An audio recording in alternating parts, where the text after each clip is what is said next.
vamos a dar inicio a la segunda parte de nuestro foro de internet boliviano. Queremos ante todo agradecer a las empresas que han confiado en nosotros y en la realización de este evento. A Hansa especialmente un agradecimiento por habernos respaldado con el almuerzo de mediodía de hoy, a las empresas como a la UPSA, Abuela, a Comtec, a la Coordinadora de Mujer, a Catelbo, a LACNIC, a la Fundación Redes, a CAURI, a la Escuela Militar de Ingeniería, a ICANN, a la Cámara de Senadores, que también nos apoyó mucho en este evento. Muchísimas gracias. Vamos a dar inicio a la siguiente mesa. Voy a invitar, por favor, a nuestro moderador Eduardo Rojas, presidente de la Fundación Redes, para iniciar la mesa de amenazas en Internet y acciones preventivas.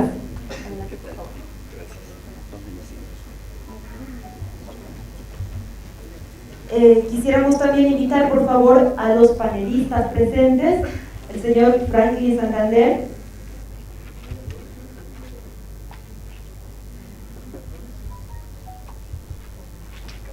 la señora Eliana Quiroz, por favor, el señor Rácar Tirado, por favor. Invitamos a Graciela Martínez Velázquez. Y bueno, hemos recibido las disculpas de la senadora Nélida Cifuentes, que tuvo percance personal, pero que había comprometido también su presencia acá.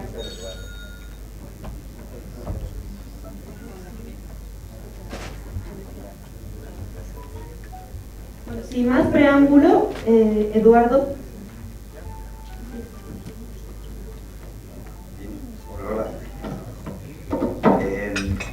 Bueno, es un placer estar con ustedes. Acá me han pedido que pueda colaborar en la moderación de este grupo que se va a encargar del tema de prevención y temas de derechos en Internet. Tenemos varias personas que están interesadas en compartir la información, el know-how que tienen acá, así que voy a ceder directamente la palabra. ¿Qué tal cómo estamos con el programa? Si vamos directamente por el orden que tenemos o queremos empezar por acá. Empecemos por este lado, ¿les parece? Así vamos agarrando y generando una dinámica de diálogo.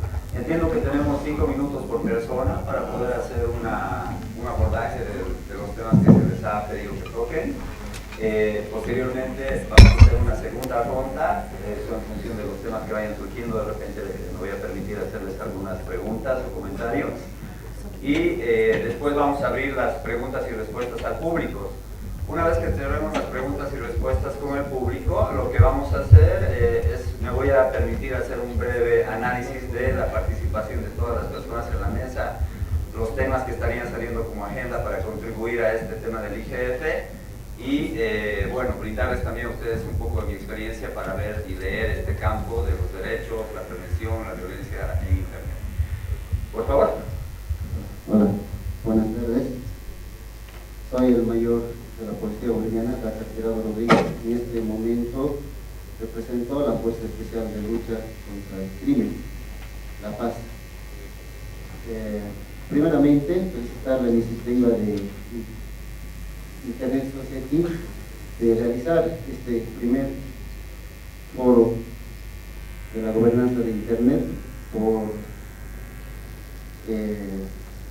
dar los primeros pasos acá en Bolivia, pese que a la Fundación Redes también he visto que ha hecho algunas encuestas y cuantifica sobre la violencia digital y muestra, según datos numéricos, la problemática que hay sobre el Internet.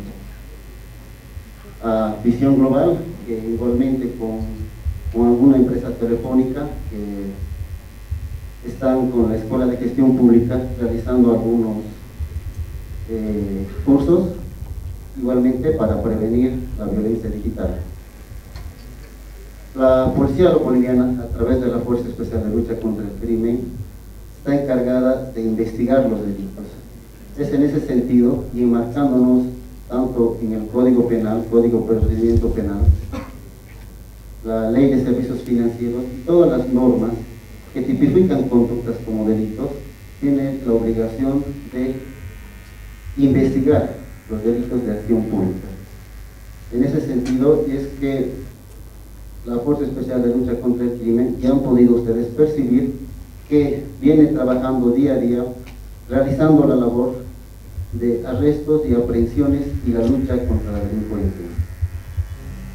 En ese sentido, también se están innovando ciertas divisiones a la par de la aparición de nuevos delitos informáticos y la creación de una división que se encargue de investigar este tipo de delitos.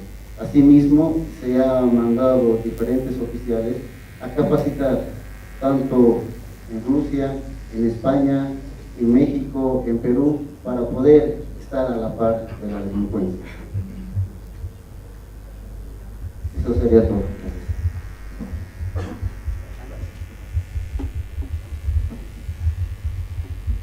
Muy buenas tardes. Primero que nada, mi agradecimiento y felicitación a Internet Society por la organización de este evento. Creo que es muy interesante y pionero. La segunda, que es una aclaración, vengo a nombre de Ethos Consultores, pues hace un par de semanas dejé mi posición en Visión Mundial, donde estuve trabajando los últimos 7 años y medio en términos o dedicado a la temática de derechos de la niñez, que incluye también los temas de violencia y muy estrictamente vinculados al mundo del Internet y de la tecnología, para compartir un poco algunos temas relacionados a la temática que nos trae acá. Voy a iniciar afirmando que para nosotros, pero por lo menos personalmente, creo que el Internet es como un arma, ¿no? Es un instrumento, es una herramienta que no tiene vida en sí. Sin la mano del hombre, el Internet no es nada, salvo de aquellas corrientes que hablan de tecnología y de inteligencia artificial. Pero más allá de eso, creo que determina mucho el Internet en términos de riesgo y de beneficios, la mano del hombre, absolutamente, ¿no? Entonces, creo que es una consideración que tenemos que hacer. Y lo otro es que hoy día, y ustedes mejor que nadie en el público saben, ya nos olvidamos de la vida íntima, de la vida privada en tiempos de Internet, porque el hecho de cargar nuestros smartphones, sabemos que los proveedores, empezando los proveedores y otro tipo de empresas, saben exactamente qué es lo que estamos haciendo y durante el día, ¿no? En qué ubicación geográfica estamos, movimientos bancarios, además de los posts que nos encantan tanto en Facebook, Twitter y todo eso, ¿no? Entonces, creo que son consideraciones que todo el mundo conoce hoy en día. Y el otro elemento que tiene que ver y está muy estrechamente vinculado al Internet es también la ruptura de alguna manera del relacionamiento personal. Es un tema que lo hemos visto muchísimo nosotros en términos de comportamiento social, sobre todo de niños, adolescentes y jóvenes. Hoy día es imposible sentarse a una mesa de comedor y que alguno de los miembros ahí en el comedor no esté absorto en su smartphone. Entonces, son cosas que nos han venido a cambiar la vida, ¿no? Y muy aceleradamente en los últimos años. En términos generales, hablando de amenazas de Internet, también entiendo que gran parte de ustedes saben acerca de algunos fenómenos, riesgos como el grooming, el sexting, el cyberbullying, en el cual hemos estado trabajando muchísimo. Hemos llegado con un programa en la organización donde trabajaba a cerca de 50,000 estudiantes, maestros y padres de familia en las ciudades de La Paz, Cochabamba, Tarija y Santa Cruz, en forma directa, en capacitación de prevención de la violencia, pero también a más de 1 millón de personas con un portal que se denomina Convivencia sin Violencia. Entonces, ha hecho un muy interesante trabajo, como decía nuestro mayor coronel, en términos de prevención de la violencia. Otros son los riesgos de los fraudes financieros, fraudes bancarios, pero también cada día recibimos correos anónimos y aún había corrientes de gente amiga nuestra, ¿no? Que nos escribía desde Inglaterra, desde diferentes países, diciendo que habían perdido sus documentos y que querían que les depositemos dinero en una cuenta, etcétera, etcétera. Entonces, hoy día estamos expuestos a otro tipo de riesgos y que se están volviendo muy comunes. El uso de las redes también, si es que no manejamos adecuadamente las redes, creo que ahí hay un alto riesgo, ¿no? Porque diariamente estamos, como les decíamos, hasta el estado de ánimo ponemos, ¿no? Estoy enojado, estoy triste y ese tipo de cosas que en la despersonalización directa nos hemos colgado de una herramienta donde manifestamos nuestras emociones, nuestros sentimientos, pese a no relacionarnos de forma directa. Es un tema así que es clave a la hora de pensar en el Internet. Unos comentarios generales sobre el tema que tiene que ver también con la necesidad y todavía la existencia de algunas brechas en términos de formulación legislativa, tanto de prevención como de atención en términos de los riesgos del Internet. La policía trabaja muchísimo en unas unidades especiales de investigación, que he estado viendo de cerca, ¿no? Muy de cerca el trabajo que realizan. También quiero hacer mención al código niña, niño y adolescente, que hace una mención muy superficial de la violencia en Internet, y no hay hasta hoy día ninguna normativa que profundice, ¿no? Hay algunos gobiernos municipales, sobre todo de ciudades capitales, que han empezado a desarrollar programas de prevención de los riesgos de Internet, de cyberbullying, etcétera, etcétera, pero tampoco estos pasan más allá de una campaña comunicacional, que es insuficiente, creo, ¿no? Entonces hay ese elemento también. El Ministerio de Gobierno, al último, ha estado trabajando en la formulación de una política de prevención de la violencia, que tiene también un buen capítulo en términos relativos a lo digital. Lo que queda, creo, porque ya me pasé del tiempo, trabajar estrategias y programas gubernamentales, tanto de prevención como de atención, por el lado de la sociedad civil, más en el nivel de la familia. Hay que trabajar mucho la conciencia y el fortalecimiento de mecanismos, no de control, sino de supervisión, pero de compartir también acerca de los riesgos desde el lado de los padres, que es clave, ¿no? El desarrollo de políticas de fortalecimiento de la familia va a ser muy importante en estos términos, y sobre todo trabajar iniciativas de forma integral, ¿no? Que no solo el sector tecnológico trabaje en alguna normativa que tiene lo que ocurre a ratos. Hay una política de temas sociales, pero se trabaja muy aisladamente entre el Ministerio de Salud, de Justicia, que tiene que ver con niñez, el de educación, cuando hay necesidad de integrar muchísimo más acciones, que es lo que yo en los últimos años he estado promoviendo. Ha sido muy difícil, pero es todavía un desafío, ¿no? Entonces, creo que en líneas generales y en virtud del tiempo voy a parar acá y agradecerme. Va a haber segunda ronda, así que vamos a avanzar. Buenas tardes, muchas gracias por la invitación.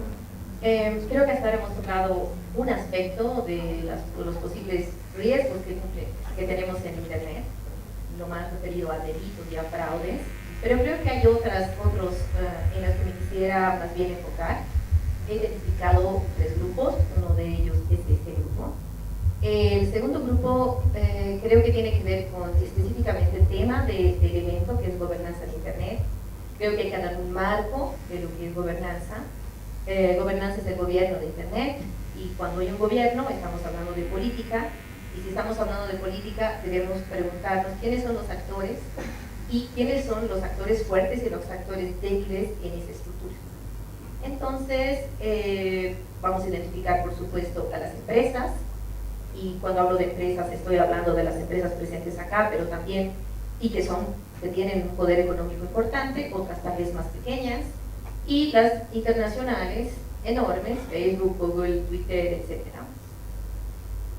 Un segundo grupo es el gobierno, y aquí creo que hay que hablar de los gobiernos, es decir, el gobierno nacional es una cosa, los gobiernos departamentales, los gobiernos municipales, etc.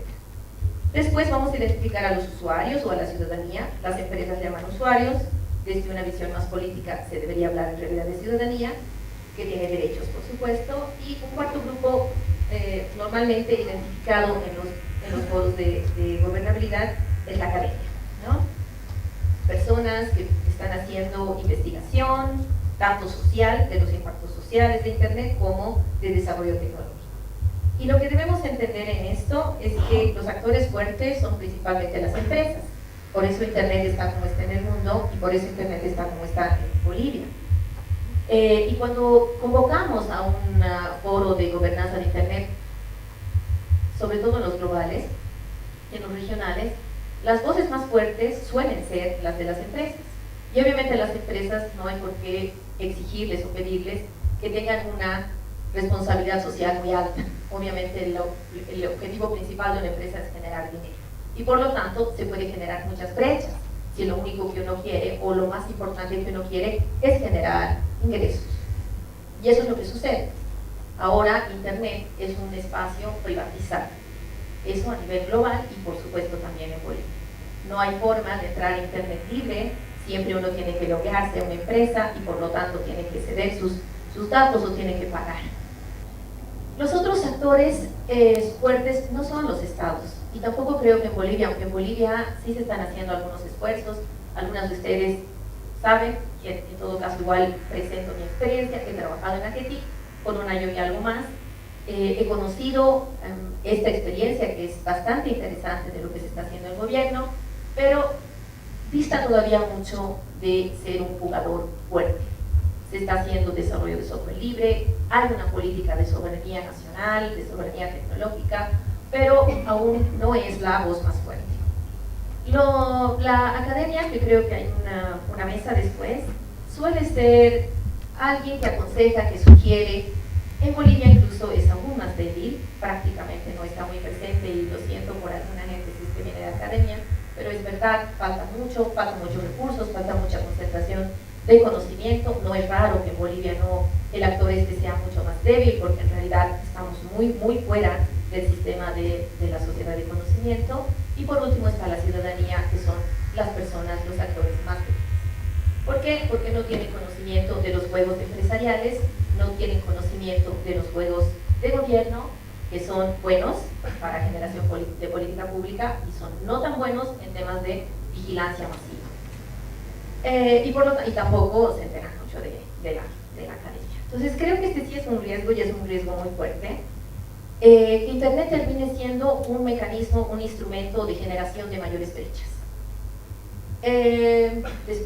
Pues hablaremos de las soluciones que se pueden dar a esto, de las acciones que deberíamos tomar, pero creo que eso es un riesgo latente y sobre todo es un riesgo que se está debatiendo muchísimo en los AYEC, en los foros de gobernanza Internet, los globales, los regionales, etc. Y creo que ese es un debate que debería estar presente también en Bolivia. Y creo que ahí, y con mucho cariño también, una llamada a ISOC es Sociedad Internet. Sociedad Internet tiene que poder representar a la sociedad.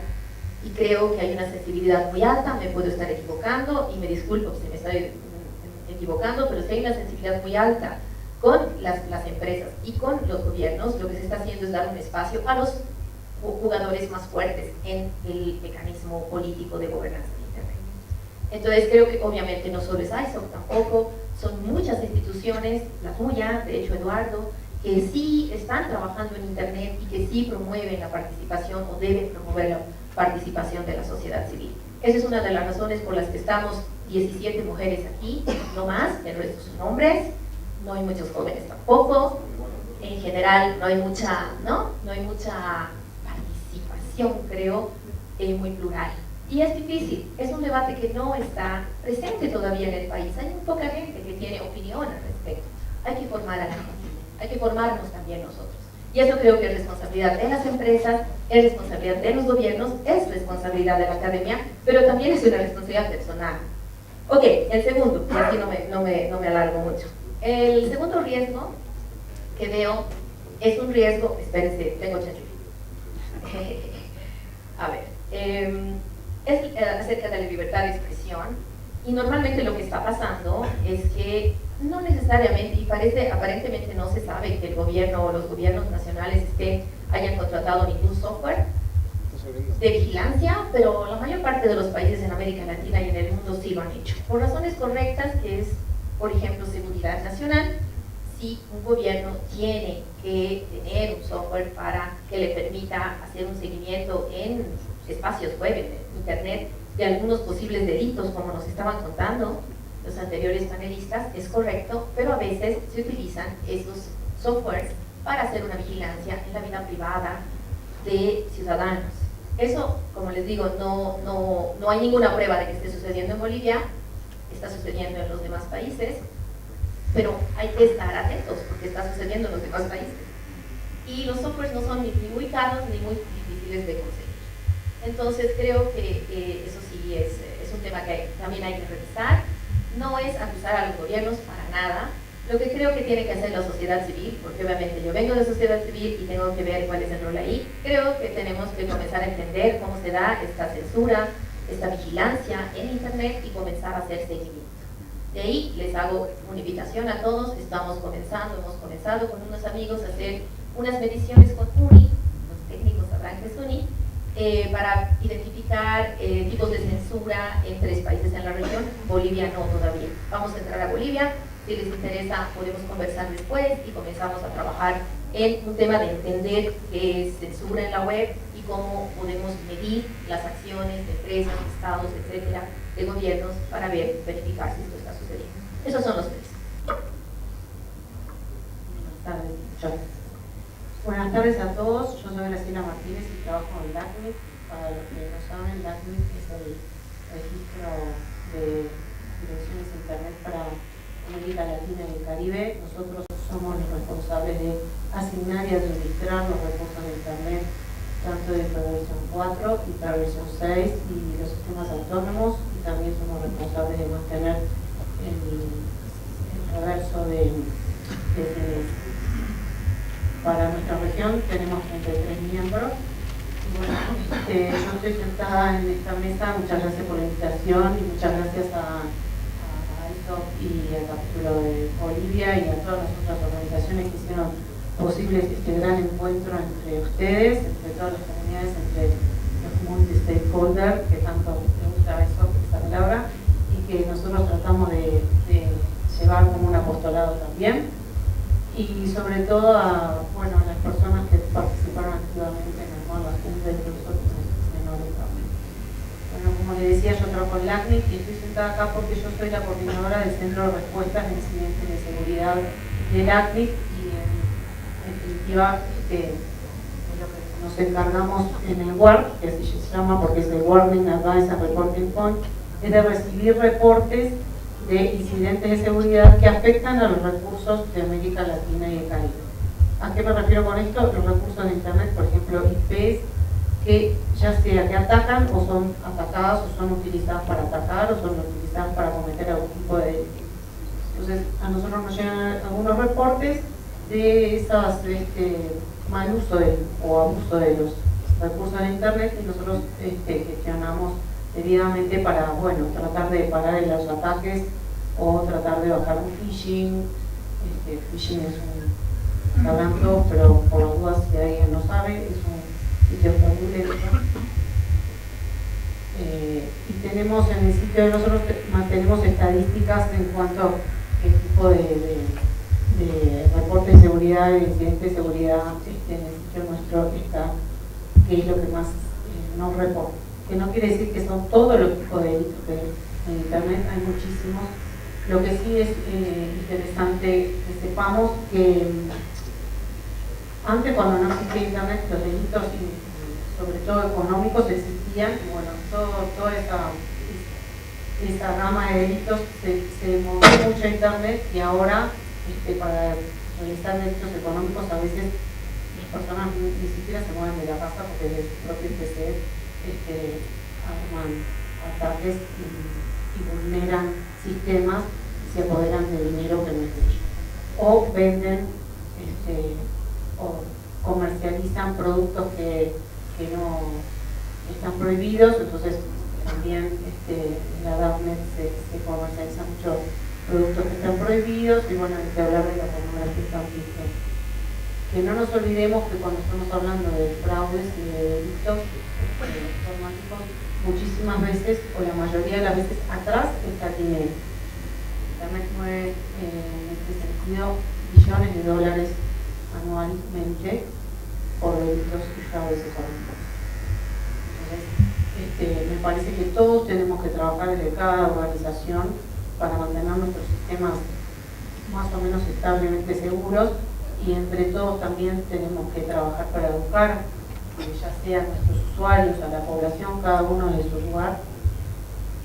Y por último les quiero decir que como esto es un foro de gobernanza, como la compañera de mesa decía, yo les quiero contar que en LACNIC los recursos se administran, pero no somos nosotros el staff de LACNIC los que deciden cómo se administran los recursos, sino emana de la comunidad.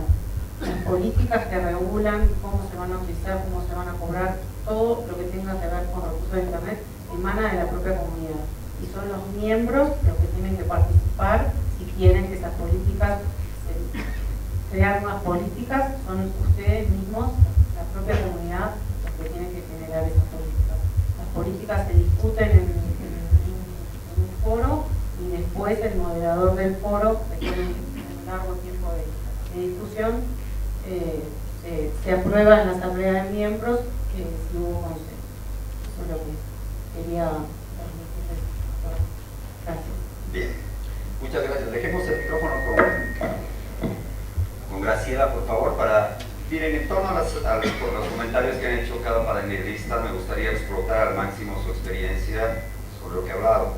En el ámbito del LACNIC me parece que sería muy útil para el público y para nosotros poder discutir sobre las perspectivas laborales en el campo de la seguridad de la infraestructura de red.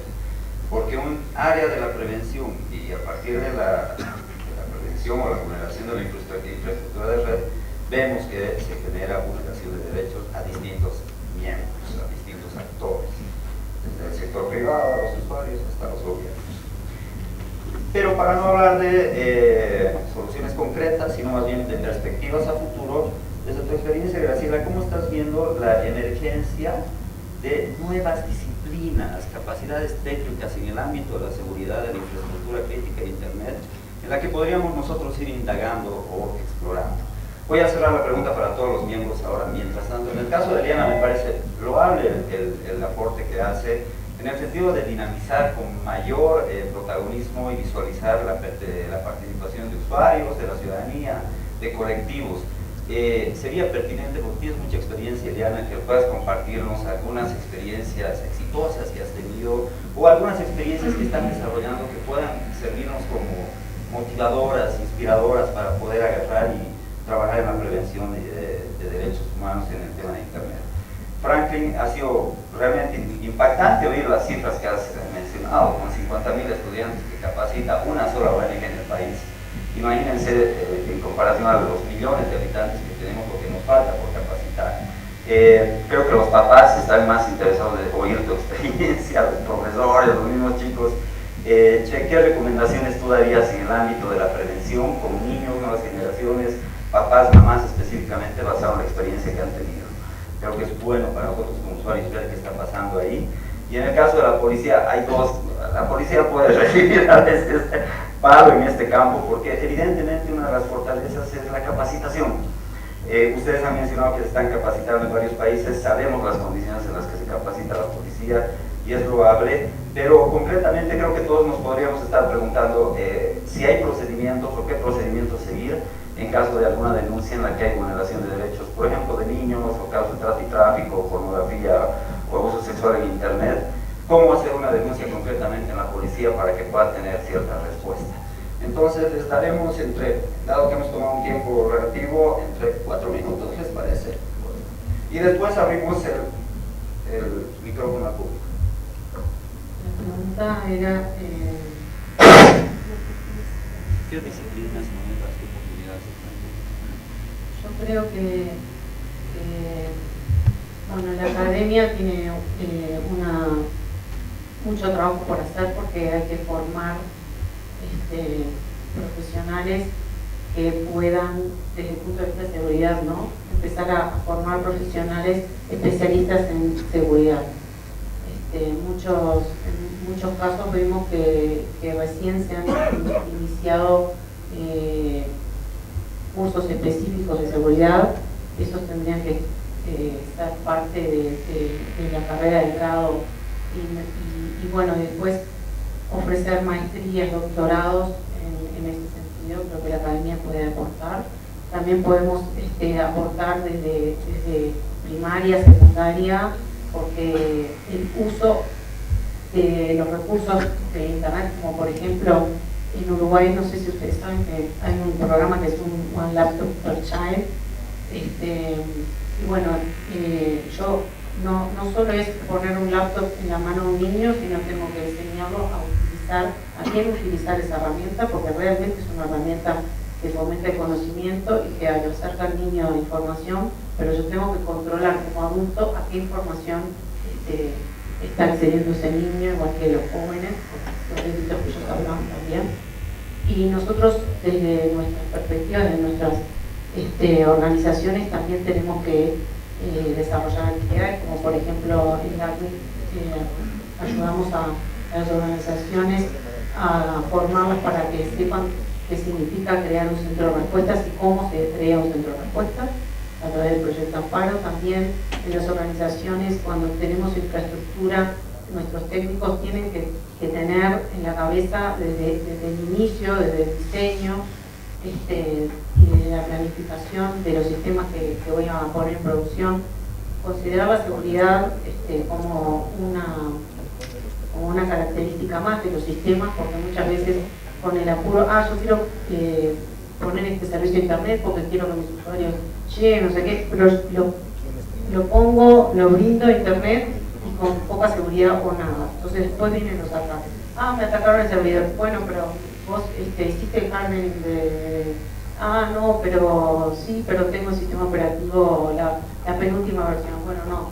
Tenemos que tener una disciplina de seguridad adjunta desde el inicio de cuando estamos planificando, que muchas veces empezamos a analizar y implementamos los sistemas y nos acordamos de la seguridad una vez que nos atacan. Entonces, eso también es responsabilidad de los que estamos administrando algunas las infraestructuras que montamos en el país.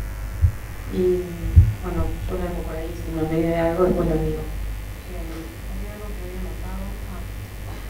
Controlar a los niños que es muy importante también, porque muchos padres,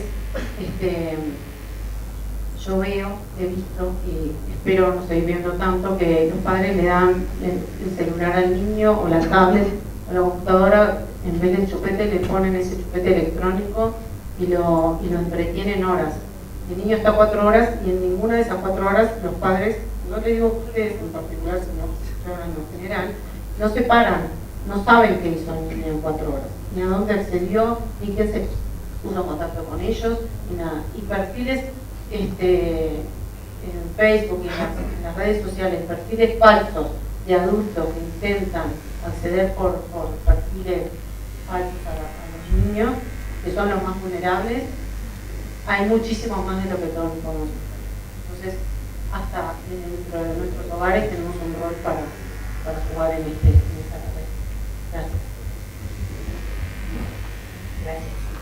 Gracias. A ver, creo que yo el camino que le veo, y un poco ahora también por experiencia, es realmente todos deberíamos aprender un poquito más de temas de internet en general, alfabetización digital, capacitación, etcétera, pero se dice y no se hace. Creo que ese es uno de los problemas. Ahora estamos haciendo en Cochabamba una iniciativa financiada por la gobernación sobre alfabetización digital, está súper simpático, hay temas de seguridad y hay temas dentro de seguridad, no solamente el tema de seguridad contra delitos otra vez, sino por ejemplo entender los términos de uso de los servicios que contratamos en web. Estoy hablando de Facebook otra vez, de WhatsApp, de lo que la mayor parte de la gente usa, que seamos conscientes de qué dicen esos términos acerca del manejo de nuestros datos y otras cosas. marketing también está presente y producción a internet que está trabajando todo el tema de móviles. Estamos dando un curso para adultos mayores que obviamente tienen otro tipo de necesidades. Y una de las cosas que creo que es más interesante y creo que debería llamar la atención a las empresas, tanto banca como empresas de telecomunicaciones, son algunos datos de la encuesta de GETIC. El 11% de las personas que usan internet en Bolivia hacen pago, alguna transacción a través de banca online. Ese es un aplauso para los bancos, porque si un banco ha invertido en una aplicación, en una innovación tecnológica y sobre el 11% de las personas que podrían utilizar esos servicios que está haciendo, como hay harto espacio para hacer, para enseñar. Y obviamente enseñar con seguridad, enseñar intentando prevenir phishing, etc. Otro dato es el 37%, si no estoy mal, de las personas que navegan en internet han conocido a alguien online. No físicamente, pero han contactado a alguien online. Y de ese 37%, más de la mitad ha conocido a esa persona presencialmente. No hay todavía corte de datos. Lo importante con esa información es hacer corte de edad, y no dudo que en el corte vamos a encontrar que la mayor parte son jovencitos y jovencitas. Entonces, están pasando estas cosas y creo que la única opción que tenemos es realmente capacitar, pero capacitar bien, o sea, no es una charla motivacional, no es ir y conversar 2 horas, no. La gente tiene que aprender en el celular, en la computadora, qué cosas hay que hacer para poder ser más productivo en la web, para poder tener más seguridad en la web y no ponerse tan a manos de delincuentes, pero no solo de delincuentes, sino como, ok, pongo mis datos y mis datos dónde van, no sé, y aparentemente no me importa hasta que recibe mi hijo una amenaza de rapto. Y esto es un caso boliviano de una persona que trabaja en un medio de comunicación en un muy alto rango, que no sabía qué hacer y estaba espantado. Entonces, ese es el momento en que comenzamos a entender que hay riesgos y creo que hay que explicarlo, y la gente que sabe y entiende cómo está funcionando esto, que todavía son pocos en Bolivia, creo que hay una responsabilidad ahí de realmente financiar y realmente activarse para poder explicar las cosas que pasan y cómo podemos tener una vida más productiva y más sana en la web.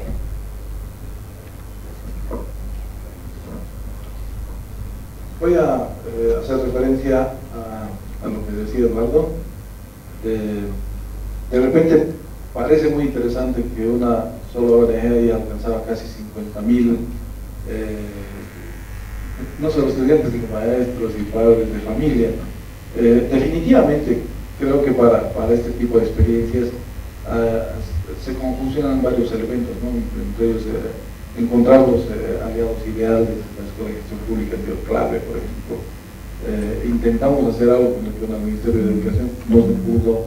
Entonces hay varios factores que se tienen que considerar en esto, y bueno, circunstancialmente les digo, o sea, nos fue muy bien con el tema, y ya las visitas al portal nos pasaron al 1.000.000 de personas. Entonces, si nos apuntamos en términos de éxito, de indicador, es una barbaridad.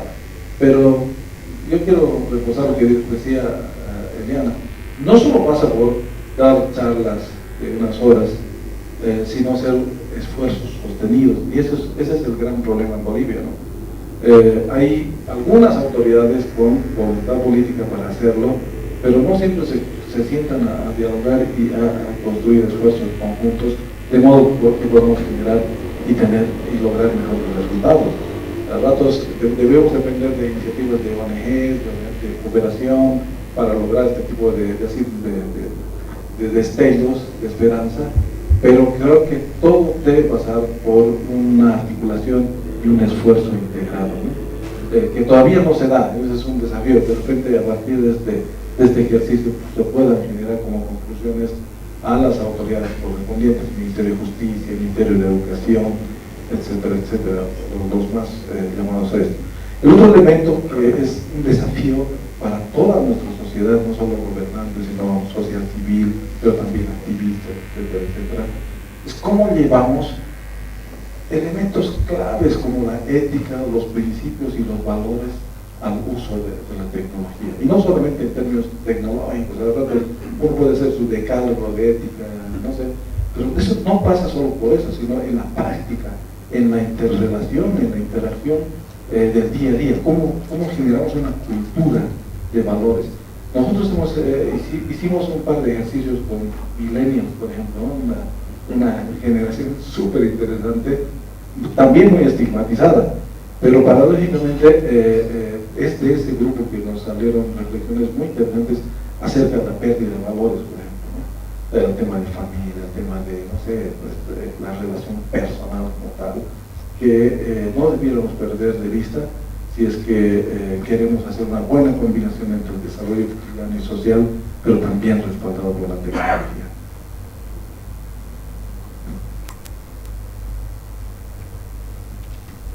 Gracias. Bueno, espero no olvidarme de algo. Si es que lo hago, por favor, después lo complemento. Con referencia a los niños, la LCC tiene una división especializada, que es la división menores, la cual se encarga de investigar a todos los menores infractores, en la cual pasa conocimiento de un juez de niño, niña, adolescente, se hacen las declaraciones con un cámara gesell cuando son niños y todos los recaudos correspondientes. Con referencia a trata y tráfico, igualmente se tiene una división de trata y tráfico en la cual permanentemente está realizando operativos, y a la vez también tiene una página web en la cual se puede elevan a la nube todas las personas que están desaparecidas. ¿Qué hace la policía cuando hay algún tipo de delito donde tenga que ver algo informático? En realidad el procedimiento es el mismo. Se atiende el caso, se asigna un investigador, tiene conocimiento un fiscal, y al registro del lugar del hecho va la división de laboratorio o escena del crimen, en la cual se hace cargo de tomar todas las evidencias digitales, hablando de celulares, hablando de discos duros externos o de CPUs, en la cual se manda estos dispositivos electrónicos, ya sea al INCUP, al Instituto de Investigaciones Técnico-Científicas de la Universidad Policial, o al IDIF, al Instituto de Investigaciones Forenses de la Fiscalía, en la cual estos entes tienen peritos, el cual se realizan el trabajo de pericia y proporcionan para que tanto el investigador y el fiscal puedan ser presentados en un proceso. También me hablaste de la denuncia. ¿Qué se tiene que hacer o cómo se realiza una denuncia? En realidad hay dos formas de hacer la denuncia. Una en forma presencial, físicamente se apersona a la Fuerza Especial de Lucha contra el Crimen, en lo cual llena un formulario de una denuncia y valorando el delito en sí, si es reciente, se tiene un equipo de reacción inmediata que pueda tomar cartas en el asunto. Hay un dicho en la policía que es tiempo que pasa, verdad que huye. Entonces tenemos un equipo que puede inmediatamente, a la par que ya está realizando su denuncia, valorando toda esa información, ya están inmediatamente saliendo. También se la puede realizar en forma escrita a través del Ministerio Público, presentando un memorial. Esto generalmente es cuando es una denuncia de días atrás, de meses, y a través de la Fiscalía sigue el mismo procedimiento, ¿no?, de la asignación de un fiscal y de un investigador. También se puede realizar una denuncia vía teléfono, en la cual cualquier persona que tenga conocimiento de un hecho delictivo tiene la obligación de hacer conocer a la policía. Tenemos el número fijo 228-5384, 228-5384, que es de la Dirección Departamental, en la cual pueden realizar cualquier tipo de denuncia. Y inmediatamente este grupo de reacción va y constata si efectivamente es cierta, tratando de, si es cierta, realiza el procedimiento correspondiente, lo lleva hasta la RCC. Había mencionado también de ciertos pagos por internet que se realizan, y en realidad en la FCC recibimos algunas denuncias con referencia igual a estafas en realidad que realizan de un familiar que está llegando del exterior, que tiene todo el dinero en la valija y le da cierta información que la víctima ha proporcionado por diferentes redes sociales. Entonces la persona, creyendo que es verdad, hace giros a cuentas en el exterior, y que después le pide una segunda, tercera vez que realice el depósito y después ya se apersona. Es por eso que la FCC siempre, cuando hay este tipo de delitos, inmediatamente los da a conocer a la ciudadanía para que no incurran y caigan en la misma estafa, ¿no? Asimismo, hay otra modalidad que es en las redes sociales ponen la pérdida de algún animalito, algún vehículo o algo. Igualmente, personas de la mala vida se hacen pasar indicando que tienen el bien o el valor de lo que está pidiendo, y piden que realicen transacciones por billetera móvil. La Fuerza Especial habló con la TIT, se contactó también con ASFI para que se pueda identificar plenamente a todos los usuarios que realizan recobros, porque es una vulnerabilidad que se ha visto, esto de las billeteras móviles, que personas al encontrarse un carnet de identidad adquieren un chip, y a través de ese número chip pueden recoger cobros que son un poco difíciles de rastrear. Asimismo, se ha pedido que una vez que sea identificada la persona que va a realizar el cobro, también la posibilidad de que haya cámaras en esos centros de las billeteras móviles. Con referencia al internet para nuestros hijos, para mí es una amenaza permanente, porque cuando uno está en su casa, los hijos están en el cuarto descansando, uno está tranquilo porque piensa que están a salvo, pero a través de la ventana, ya sea de la tablet, la computadora o el celular, están tal vez bajo más acecho y más vulnerables que nunca. Es cierto que con la educación se podría prevenir mucho. Hay varios paquetes o aplicaciones también de control parental que son necesarios que los padres puedan implantar al proveedor o por medio de firewall o ciertas limitaciones a sus hijos para que en su casa no estén y tengan acceso. Es cierto, en la TIT se hizo conocer de que no tenemos norma al respecto. Cualquiera ingresa y pone cualquier dirección y no importa quién sea y se tiene acceso. En otros países indicaron ellos que está normado y no es tan libre el poder acceder a ciertas páginas que están catalogadas como páginas negras. Gracias. Iniciamos la ronda de preguntas. Vamos a asumir la modalidad de que se realicen todas las preguntas, vayan tomando, indicando a quién la dirigen. Les pido a los panelistas que puedan... ya están los micrófonos. Sí, acá está. Hagamos una ronda de todas las preguntas para que tomen y en tiempo breve respondan. ¿O quieres que sea...? No, está perfecto. Como hicimos esta mañana, sin embargo, que se acomoden acá. Genial. Para que no estemos perdiendo el tiempo moviendo el micrófono. Por favor, todos las personas. quienes quieren preguntar algo. Bien. Y vamos a tomando apunte las preguntas a la persona que se dirige y después hacemos el cierre del análisis. Gracias. Hola, buenas tardes. Soy Majo, socióloga digital, y muchas gracias por haber compartido sus experiencias bastante educativas. Quería hacerles, la pregunta, en primer lugar, se ha hablado un poco de esto de los niños y las amenazas cibernéticas, y me parece que se está cayendo un poco en este discurso un poco desempoderante de los jóvenes, ¿no?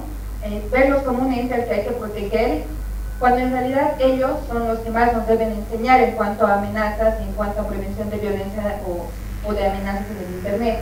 Me parece que todavía hay esa tendencia de no visibilizar el cambio de paradigma educativo que ha habido con la revolución tecnológica, en el cual los niños enseñan a los mayores, y me parece que ese discurso está siendo bastante difundido en Bolivia y no se va a poder avanzar de esa manera. En segundo lugar, y siguiendo la misma línea, me parece, Franklin, que has comentado acerca de esto, los millennials, ¿no? Y hablar y problematizar a los millennials en un diálogo de gobernanza de Internet sin tener un millennial en el panel me parece un poco exotizar al joven, ¿no? Y estigmatizar, seguir con este discurso estigmatizante del joven, desempoderante, y me parece un poco... Este es lo que está pasando ahora en Bolivia en los diálogos de gobernanza de Internet. Entonces, quisiera preguntarles cómo podemos superar este adultocentrismo que se está dando en los debates de Internet en Bolivia, adultocentrismo, yo diría, crónico, desempoderante y retrógrado, ¿no? Gracias.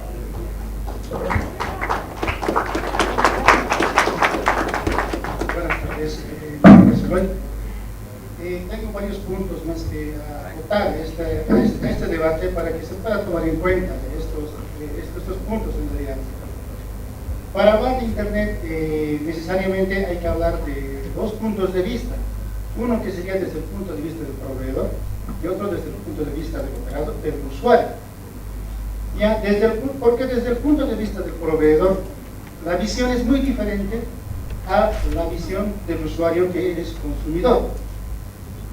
La segunda, en cuanto a la educación, se ha mencionado bastante. Entonces,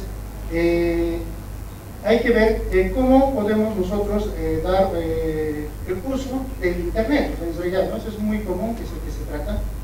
Y saber de Internet qué parte o qué responsabilidad, qué función cumplen los papás. Porque ahí está la clave en realidad, ¿no? Acaba de mencionar el anterior que estaba haciendo las preguntas, ¿no? Entonces, se juzga el delito. Acaba de mencionar el mayor. Entonces, al niño se le juzga y ¿quién es el responsable? Al niño nunca se le ha dicho qué debe hacer o qué no debe hacer. Por un lado, al niño, por ejemplo, está ingresando una cosa, entonces decimos, podemos enseñar al papá, pero el papá no sabe manejar ni siquiera el celular. Entonces, ¿cómo va a instalar un firewall? ¿Cómo va a orientar al niño qué es bueno y qué no es bueno? Entonces es un poco complicado. Pienso que en este foro debería agregarse estos temas que son para mí bien importantes, porque un padre, una persona mayor puede orientar en función al contenido, pero como no sabe, no es partícipe en realidad. Entonces hay que esto manejarlo de manera tal vez desde el punto de vista de educación, pero un poco más avanzado. Creo que en Bolivia no estamos a ese nivel. El último punto que quiero tocar es respecto del gobierno, ¿no? Se quiere meter en asuntos de privados con otros países. Está sucediendo, espero que no pase. Hasta cierto lugar, diciendo que ciertas personas cometen el delito en Internet, entonces meten a la misma bolsa a todas las personas. Entonces eso se debe tratar también, ¿no? Creo que se debe respetar en realidad la privacidad, ¿no? Para terminar, me olvidaba el punto primero, ¿no? Cuando hablamos de se ha registrado que la persona dice hay un derecho que se debe pedir su identidad, entonces en ese punto, ¿dónde me estoy registrando yo como usuario? El niño o la persona que sea. No estoy en Bolivia, el servicio está en otros países bajo otras leyes. La letra chica que decimos, el contrato, que los datos de registrarse, que hoy en día no aparece, por ejemplo en el caso de Facebook, al niño se le da el celular y el celular pon el número de celular, listo. Entonces ese número de celular, ellos lo tienen todos los datos. Yo cómo puedo juzgar a esa empresa que está en otro país o que no sé a quién pertenece este servicio que está proveyendo, cómo puedo yo legislar? Entonces son preguntas más generales que en realidad son aptas, muchas cosas, y los voy a tratar de resumir un poco. Entonces espero que alguno que corresponda me pueda algo acotar, respondernos. Gracias, muy amable. Bien. No hay más preguntas, voy a pasar el micrófono. ¿Quiénes quisieran responder acá de los panelistas? Me voy a animar a proponer un pase entre Majo y nosotros. Perdón por no tener un millennial acá. Si me venía a mí, lo hubiese sugerido. Porque en los últimos años hemos estado trabajando precisamente en contra de lo que tú decías, el adultocentrismo, mucho más cuando yo trabajo políticas y derechos de la niñez. Lo que se ha logrado es que, por ejemplo, adolescentes y jóvenes sean parte activa de la construcción de cartas orgánicas municipales, y ahí se insertó derechos de la niñez en estas que son conocidas como las mini constituciones en los municipios. Entonces, nunca hubo la intención, menos de reforzar la estigmatización de los millennials. Cuando hemos hecho referencia al trabajo que se hizo con los millennials, precisamente era para destacar el criterio que ellos mismos han expresado acerca de, por ejemplo, el ejercicio de valores, el tema de la vida familiar, que en muchos estudios, yo he leído bastante sobre eso, definitivamente puede haber una estigmatización. Hay gente que les llama la generación más egoísta de la historia de la humanidad, pero no creo que sea así. O sea, son características. Si lo que sí hemos destacado es que definitivamente creemos que hay una fuerte interpelación a la sociedad respecto o desde estas nuevas generaciones, y definitivamente su voz vale, ¿no? Muchísimo. Nosotros aprendemos de nuestros hijos en el día a día, pero también tenemos muchas cosas que enseñar. Entonces es un intercambio y es un relacionamiento sinérgico en el día a día, nada más eso. ¿Alguien más quiere? Gracias.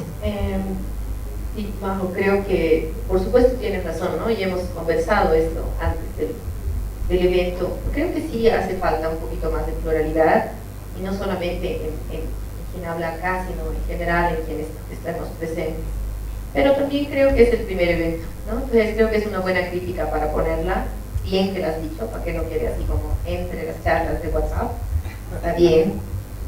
Y sí creo que, bueno, eso ya en cuanto a lo que está pasando aquí en el evento, pero creo que sí hay una mirada, ahorita mismo nos estamos contagiando de esta mirada de que los que están en riesgo en internet son los niños, los jóvenes, nosotros no, y nosotros tenemos que defenderlos, y no sabemos.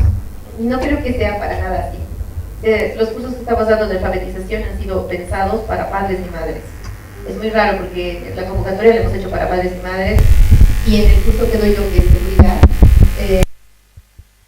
personas que vienen del lado de la informática, creyendo que les iba a hablar de CID o de ISOs, ¿no?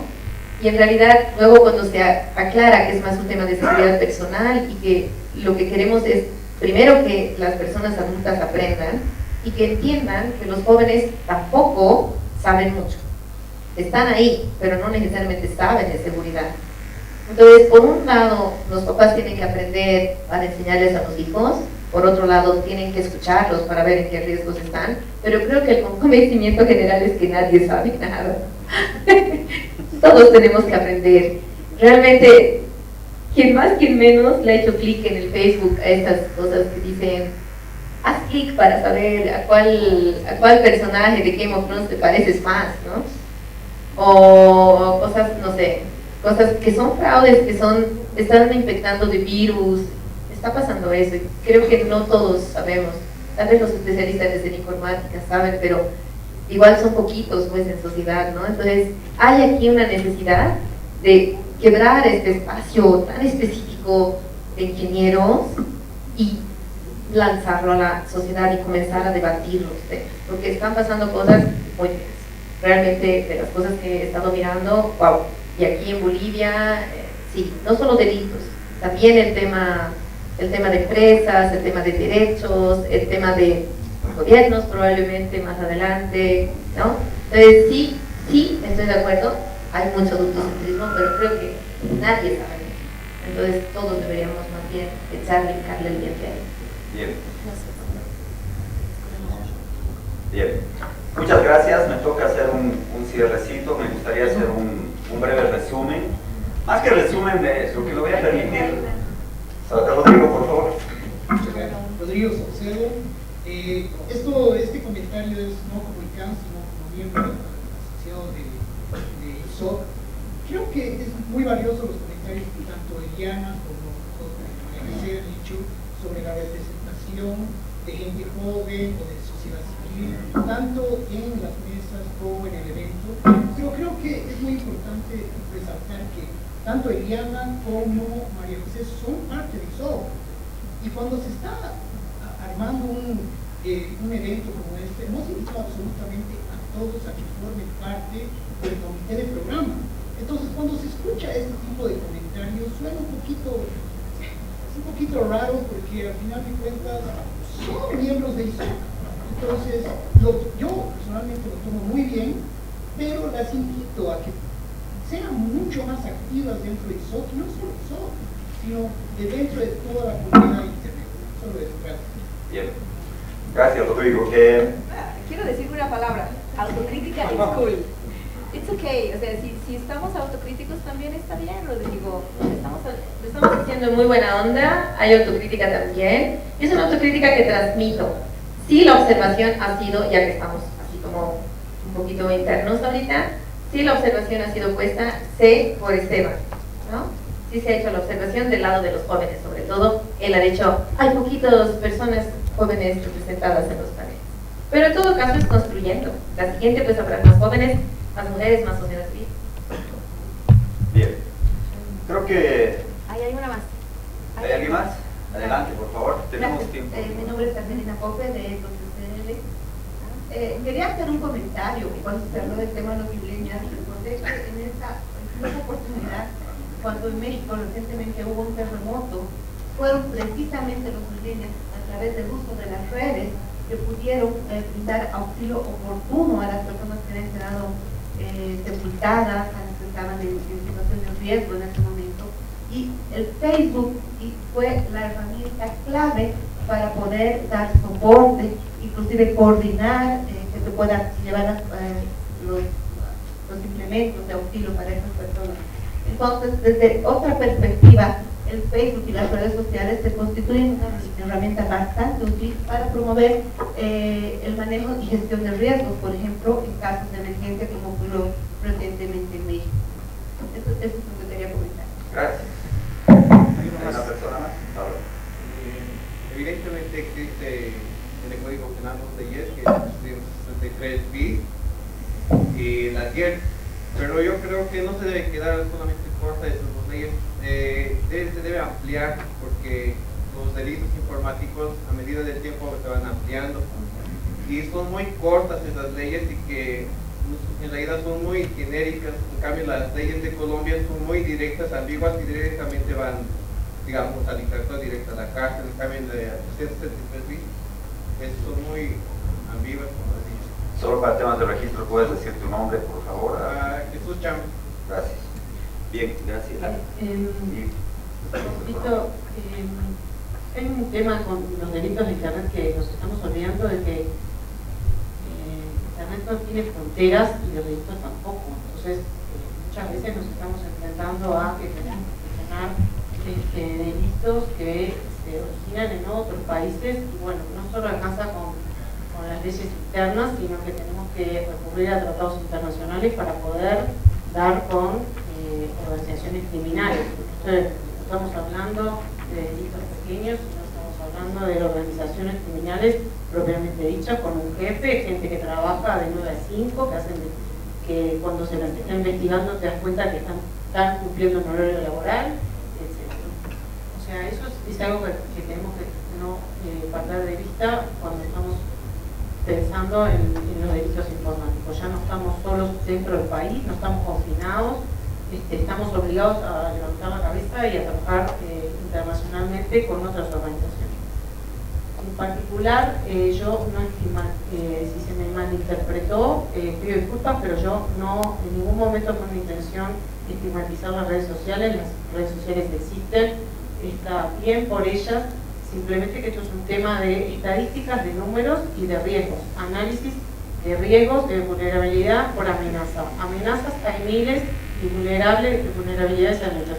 Los niños son vulnerables a las amenazas y nosotros tenemos que tratar de contenerlos, no de eliminarles la herramienta de internet en ningún momento.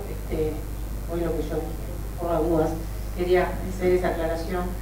Y también quería decirles que las redes sociales, por ejemplo, con lo que comentaba la señora en cuanto por el terremoto de Ecuador, está muy bien, pero por otro lado, nosotros los centros de respuestas, en una reunión que tenemos mensualmente, algunos centros de respuestas de América Latina, salimos corriendo a hacer un comunicado de cuáles eran los sitios que realmente, los sitios oficiales donde se podían hacer donaciones por dinero, porque cuando ocurren estas catástrofes, las personas que están adentro del país están tratando de atender la catástrofe y no se dan cuenta de repente de que empiezan a haber sitios fraudulentos que dicen, usted tiene que aportar tanto dinero si quiere apoyar a la gente damnificada por el terremoto. Entonces, las redes sociales son buenas, pero también nosotros los que estamos trabajando en seguridad tenemos que estar siempre pendientes de estar haciendo advertencias y explicándole a la población que pueden ser víctimas de caminos porque los delincuentes no están, siempre están esperando la oportunidad y bueno, con lo que sea. Gracias, es cierto. Coronel, cortito el paso para ir cerrando, que hay otra mesa después. Claro que sí. Con referencia a la tipificación de delitos, es cierto eso. En la FELCC, por ejemplo, recibimos denuncias de robo de identidad, que actualmente no está legislado en nuestro Código Penal y tampoco va a estar legislado en el proyecto del sistema penal. En ese sentido, hay un vacío y sería necesario que actualmente que está en proceso de aprobación se inserte esta tipificación. Como les decía, se dan este tipo de delitos, una persona utilizando una fotografía, un nombre similar al de la persona, se hace pasar por otra y la cual promete ciertas cosas, recibe ciertos beneficios y cuando es descubierta, dice, inclusive alguna vez se ha identificado a la persona que con un perfil de WhatsApp, con la misma foto de perfil, ha realizado cobros, pero después de analizar con el fiscal no había el delito. Es cierto eso, que hay conductas que no son tipificadas y lamentablemente quedan vulnerables. Bueno, muchas gracias. Me gustaría que pensemos en cómo salimos de esta mesa y qué nos quedamos en la mente como estructura mental que podemos ganar. Para hablar de derechos humanos en la sociedad de la información, y si hablas de su vulneración, hablas de violencia o de amenazas. Entonces hay un marco amplio discursivo que es el de derechos humanos y hay uno más amplio que Internet, que es sociedad de la información, porque la vulneración no solo se produce en Internet y con los celulares, está pasando por las señales satelitales, estamos viendo los videojuegos, hay una industria tecnológica que va más allá de Internet. Primer punto. Segundo, cuando hay un tema de derechos humanos, que es un enfoque, tienes dos posibilidades: hacer un abordaje de los derechos en un enfoque proactivo que te lleva a ver cuál es el nivel de cultura digital, cultura informacional. ¿Tienes conocimiento, lo que decía Eliana, de cómo funciona esta sociedad hoy digital, real, virtual, analógica y por si fuera poco global? ¿Conocemos qué actores están jugando? Si tú no sabes cómo funciona esta sociedad digital, encuentras escenas de vulnerabilidad que te llevan a amenazas o a violencia o a violación de ciertos derechos. Cuando tus derechos son vulnerados, hay dos patrones o dos bienes que se protegen: el patrimonio, la máquina, la cosa, tu base de datos, y eso nos lleva a lo que Graciela nos ha hablado: de infraestructura de redes, seguridad del patrimonio, de los datos, del software, del hardware, de la cosa. Pero cuando hablas de la violencia contra la persona, el derecho personalísimo, derechos naturales como tu identidad, tu dignidad, al ser humano, estás hablando de violencia digital. No es lo mismo proteger el patrimonio que a las personas. Y si hemos hablado de acá de casos, el coronel ha sido clarísimo con casos de violencia contra personas usando tecnología digital. Eso requiere un estándar, un abordaje, una comprensión. Franklin ha hablado precisamente del rollo que están viviendo las nuevas generaciones y es un tema de cultura. Cultura en la era digital, cultura en el siglo XXI, ciudadanía de más allá, como quieran llamarle. Pero es un tema. Hay violencia cuando no hay ciudadanía. La violencia es el impacto negativo de no saber cómo está funcionando esta sociedad. Y me quedo también con Graciela con todas las nuevas disciplinas, ¿no? Hace poco hablabas de la seguridad de redes, la arquitectura de redes, las bases de datos, el Big Data, el Metadata, la producción de contenido digital interactivo, prevención o no prevención, el desarrollo de estándares en la policía, la investigación, hermano, cada vez es más transdisciplinaria, la construcción de la ética en la era de la información. Discúlpenme, todos somos consumidores digitales. ¿En qué medida estamos diferenciando el consumo digital o el consumidor digital de la ciudadanía? Que también lo ha señalado muy bien Eliana. No es lo mismo ser ciudadano que consumidor. Entonces creo que es importante, para cerrar y dejar mi aporte acá, querido Roberto, que cuando hablamos de amenazas debemos tener una reflexión teórica y empezar a generar una diferenciación conceptual entre los bienes patrimoniales, los delitos informáticos, cibercrimen, ciberseguridad, ciberinteligencia, whatever, y entre la vulneración de derechos personalísimos del ser humano. Eso te lleva a un concepto de violencia digital, y debemos hacer hincapié en que evidentemente hay pocos estándares en algunos casos, en otros como en seguridad de redes hay mucho, con la infraestructura seguramente hay más avance, y ahí tenemos que apelar a lo que nos dice nuestra amiga Eliana. Realmente es importante el diálogo multisectorial, capacitarnos siempre y estar aprendiendo cada vez más. Siempre para mí la reflexión es que el tema tecnológico, que es tan tecnológico, tan de mercado, tan global, tan diverso y confuso muchas veces, nos lleva a una reflexión simple: ¿qué pasa con el ser humano? Y cuando ves al ser humano te das cuenta que derechos online no es lo mismo que proteger tu patrimonio online. Concebir derechos humanos en internet no es lo mismo que derechos en la sociedad de información, y así sucesivamente. Les invito a investigar y a seguir explorando estos temas que por supuesto hemos tocado la punta del iceberg. Gracias.